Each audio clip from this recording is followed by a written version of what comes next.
Now, I would like to invite Senator Mushahid Saab to come forward and share his views regarding the event today. He's the chairman of Pakistan-China Institute as well. Kindly welcome him. Thank you, sir. Thank you very much, Ji.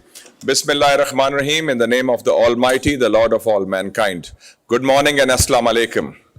I'm very grateful to Ambassador Azaz Chaudhry Sahab and his talented colleagues and team, Nagmana Hashmi Sahiba and Admiral Sham Sahab, who's also wearing many hats because he was also former ambassador to Saudi Arabia, for taking this very timely initiative on an issue on which I would say Pakistan can really benefit for its economy, for its people, for the employment of its youth, for its image, for its interests, located in one of the most interesting and strategic parts of the world.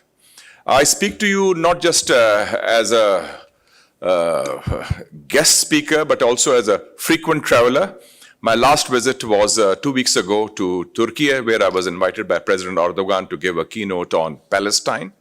And then from there, I went to Morocco, and I wanted to visit the hometown of Ibn Battuta, Tangier, which I did because Ibn Battuta was the world's, I think, the first global tourist. He traveled 75,000 miles. In 29 years, 40 countries, spanning 3 continents, Europe, Asia, and Africa. And he went further east till China and parts of Malaysia. I'm also very grateful that the ambassador of Portugal is here, Excellency Silva, because it was Vasco da Gama who discovered our part of the world for the civilized world at that time. And the Portuguese have been very dynamic in terms of discovery, in terms of adventure, in terms of reaching out. And I think, and secondly, also our good friend, High Commissioner Muhammad Azhar Mazlan from Malaysia, because his boss, Prime Minister Anwar Ibrahim, is an old and dear friend of mine, and I had the honor of meeting him, thanks to him when he was here. Ladies and gentlemen, let me first give you the big picture about tourism. We are talking of an economy that generates $1.8 trillion. $1.8 trillion in 2023. With 500 million consumers, meaning tourists, 100 million people employed in tourism directly. And the total, of course, part of GDP is about $3.4 trillion. Almost, I think, some percentage of the global GDP. So it is the world's biggest industry, tourism. And where are we located? Where we are located, you can see among the top 10 tourism earners, 2 are fairly close to Pakistan. UAE and Turkey, $50 billion plus each. They have that. And for us in Pakistan also, we have had some good news for tourism after a long time this year. The government has had visa on arrival policies for most countries in the world. Because the biggest problem, in my view, is not security. The biggest problem is our bunker mentality in Pakistan, where we have closed off our country. Visas are difficult. Everything becomes a security issue. No-go areas. This country cannot come. That country cannot. You cannot do that. That bunker mentality. Even now, frankly, in foreign policy, I'm one of the critics because we have problems with most of our neighbors, at least. And out of 4 neighbors, with 3, we have had military clashes in the last 5 years. So this kind of attitude cannot work out. This is a globalized world. Pakistan is a global leader, a regional leader, and we have to open up. So that mindset has to change. And Rana Sahab, you are here of policy. When I was studying in Georgetown in Washington, D.C., I went to Hollywood and I asked, who is the highest paid person? They said, he's the idea man or idea woman. I said, I want to meet him. Where's his office? He said, doesn't have an office. He gives an idea and the movie is a big success. So I'll give you some ideas before I finish my speech, free of charge. And you can put it in your policy. And in that regard, in Pakistan's good news, number 1, the visa on arrival has been a very good initiative that most countries can now enter. No clearance of ISI or IB or IB, that all NOC business, they say is gone. So that's slashing through the red tape, number 1. Number two, we have had, after 27 years, a very important international gathering, which was a peaceful and successful one, the Shanghai Cooperation Organization. So that has showcased Pakistan as an important thing.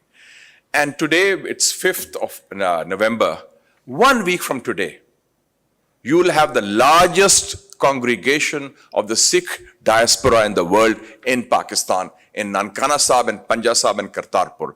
30,000 visas are being issued to the Sikh diaspora in India, Sikhs in India, and the diaspora in North America and Europe. So that's a huge, it's the birthday of Guru Nanak Ji, and that will be commemorated, and they are opened up. So that is going to be very, very important. And ladies and gentlemen, where is Pakistan located? We are located at a place which is at the epicenter of tourism.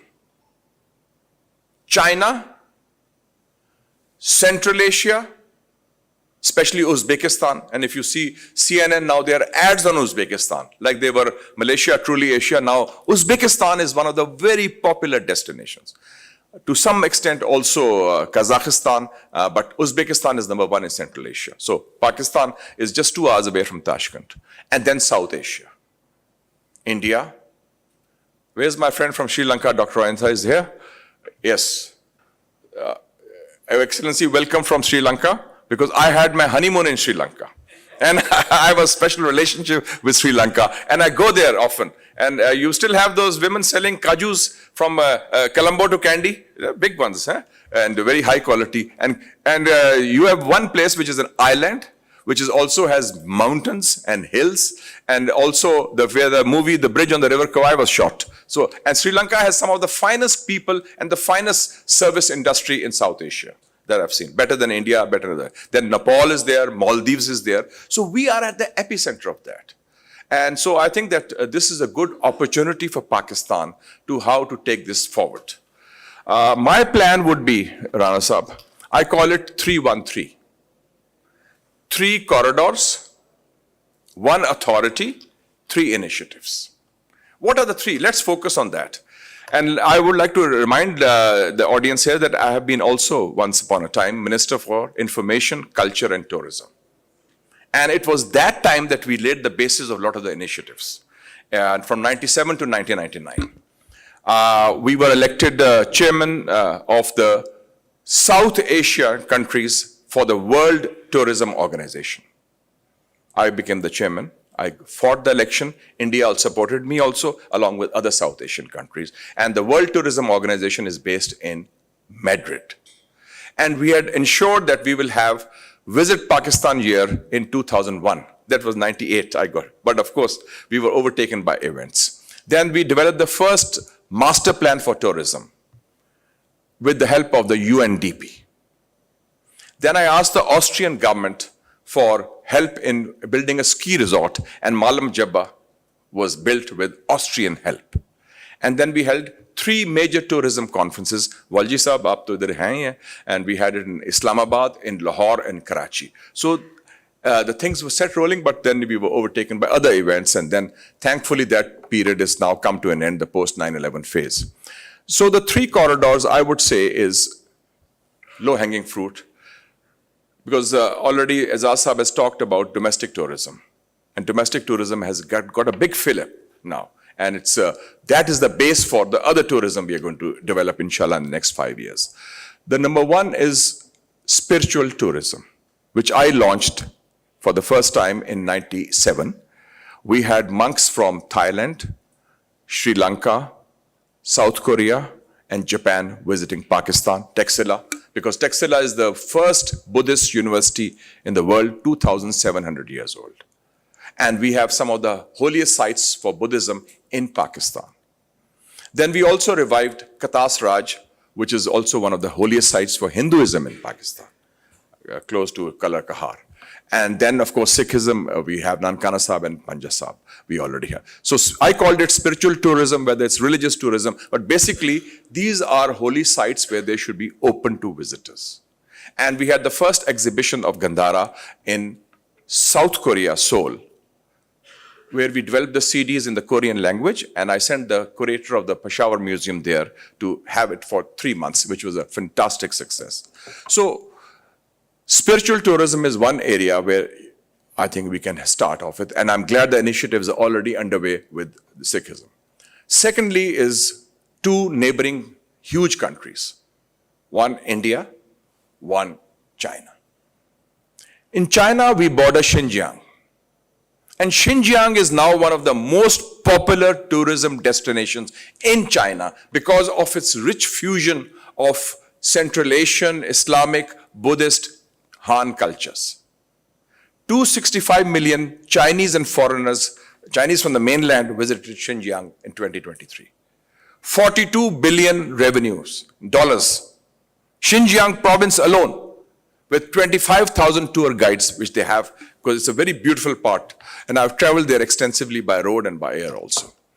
I would say, open up Gilgit-Baltistan, visa on arrival, just cross over the border, and you will have, even if there's a small sprinkling of those tourists, you will be flooded with, excuse me, tourism from China. And that will change the economy of our north, which is some of the most beautiful sites in the world. The other one is India. Whenever I go to India, and which I do frequently, and I was the one who started the first Pakistan-India track 2 as a journalist. We invited Indian journalists to write. I was editor of the Muslim then as a journalist. And I used to write for the Indian newspapers also, including Times of India, Hindustan Times, and the Telegraph. And I think it's important that with neighbors, the channels of communication should never be cut off, despite any differences. So I would feel there were 2 instances in the history of Pakistan when our borders in the east and the west were opened up, without visas. In 1988, when Bacha Khan died, the border between Afghanistan and Pakistan was opened up, and people went for his funeral in Jalalabad. I was one of them. I was a journalist then. Nothing happened. People went back and forth, no visa. 2004, we opened up Wagah for the Indian tourists. No visa to see the cricket match. Thousands came to Pakistan, to Lahore, crossed over. Nothing happened, no terrorism. Cricket fans, and it gave a boost to the economy, and there was a lot of the people, shopkeepers gave them free things and so forth. So I think this is extremely important. In the region, we can develop a strong tourism potential because there's a hunger in India, especially in North India and Delhi and other places, to visit Pakistan, to visit Lahore, to visit parts of Islamabad and this area. And I think that has to be, our mindset of trying to regulate borders in a way that we have a bunker mindset, a bunker mentality, that fear has to go. So these 3 corridors, spiritual tourism, Rana Sahab, China through Xinjiang, and India through the Wagah border. Open up. No clearances of ISI or MI or IB. These are tourists. If the spies come in, they already know what's happening in Pakistan. Ours is a very open society. We don't hide anything. We speak, we write everything. So that's number 1. So that's the first 3. Then there has to be a tourism authority. PTDC have a jaan nahi hai usme. You have to inject that vigor and vitality, that, as Americans say, that zing in it.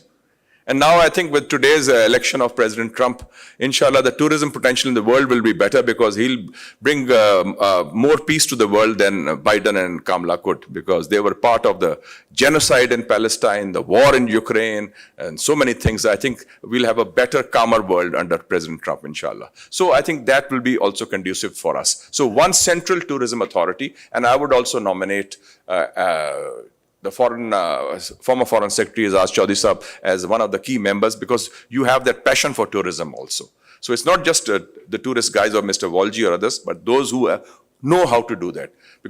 And one other person I'd recommend is that whom I had made the chairman of the task force on cultural heritage when I was tourism minister was the culture czar of Pakistan, Mr. Hamid Haroon, based in Karachi. He has the finest collection of private museum in South Asia, by the way, in terms of mementos, art, literature, artifacts from this region. So and he speaks Chinese also, by the way. He studied it in Harvard. So we developed this good team. So 3, 1, and the other 3 is 3 initiatives. We have to have a special tourism police for that. number one. Number two, tourism guides. I said 25,000 tourism guides in Xinjiang alone, one province of China. And number three, now we have opened up our policies for open skies. Let the airlines develop. At least 2 budget airlines have to be developed for tourism. Because unless you have connectivity, if foreigners come, they have to go to Gilgit, they have to go to Hunza. How do they go? They have to go to Peshawar. There's no flight to Peshawar. There's no enough flight today even to Lahore. So, direct flights have to be there. Delhi-Lahore should be resumed. Nothing wrong with that. Other flights should be, and also from Urumqi and Kashgar to Skardu, it should be open. And there'll be a lot of Chinese coming in, and you will see these budget airlines with cheap tickets, economy class tickets. It will give a big boost to Pakistanis. We have 120 million people in the middle class in Pakistan. They don't pay taxes because they don't trust the government. But they're willing to spend their money on tourism. Because now the Portuguese don't give visas, Schengen visas anymore to Pakistanis. So they are stuck. Either they go to Thailand or to Istanbul. But Mr. Silva, open up your system. So it's very important. So this is my formula, 3-1-3. 3 corridors, 1 authority. Rana Sahab, you remain chairman of the authority, but not PTDC. Because when I was in the tourism reserve, PTDC had 25 or 30 motels. Unfortunately, they were sold for a song later on. I don't know who made the money, not you, but somebody else must have. Cecil Hotel was one of them, one of the best ones. So and the third is these 3 initiatives. Train the tourist guides. They should learn the Chinese language, the Japanese language, other languages also, which are relevant for us. And let me tell you one or two other anecdotes. I called in, when I was the information minister, Prince Abdullah of UAE. Now, he was information minister, then my counterpart, now he's foreign minister of UAE. And he says that, Excellency, we need a hill resort. Because we are looking for a hill resort for our people. I said, Naran is available, parts beyond Murray. And he said, we are willing to invest it, have an international airport. But then 9/11 took place, and now most of them go to Malaysia, by the way, because Malaysia has all kinds of topography like Pakistan. So, this is the possibility. Other thing which was mentioned, 2 points by Ambassador Azaz, I'd like to comment on that. One was cleanliness. I went to China in 1984 as a young journalist. And I said, why don't you open up? This is a beautiful country. He said, we can't, Excellency, because we don't have clean toilets. And we have developed a plan for clean toilets, which will take 5-6 years. So after 1990s, they opened up because they didn't have the clean toilets. And they said they could not open up because of that reason. And secondly, you mentioned Mohenjo-daro. The other day, I was talking to, 2 days ago, there was a dinner by Mr. Bolani for the outgoing Japanese ambassador, and Ambassador Donald Bloom of the US was sitting next to me. And I was asking, he went on a visit to Mohenjo-daro. And he was very disappointed. He said, there's no tourist guide. There's no place for rest or recreation or just, even using the toilets. And then he says, these are just some bricks there and nobody to explain, as you said, what is the history of Mohenjo-daro? So I think that unless our tourism areas which we want to sell, which we want to project, which we want to promote, they have that infrastructure in terms of professional tourist guides, information centers, and also upkeep. Because you're looking at ruins only, and that's not good enough. So I think that we can learn from these experiences in our region. And for tourism training, we had established an institute in Karachi, Python, the Pakistan Institute for Tourism Hotel Management, but I think it's not functional anymore. That needs to be revived. And I feel that, Azaz Chaudhry Sahab, your think tank can take the lead in that. And by the way, I just formed a new think tank called Pakistan Africa Institute for Development and Research, PAIDAR. And African ambassadors have been coming to me that they have Somali. They came to me, they said, for medical tourism, we have to go to India because we don't get visas here for Pakistan. And there are thousands of them. So, there are opportunities even from different parts. South Africa, some of the Muslim countries came. They are very keen to come here. They are well off and everything. So, the opportunity is there. The environment is more conducive. And I think, as the Latin saying goes, carpe diem, seize the moment. Thank you so much.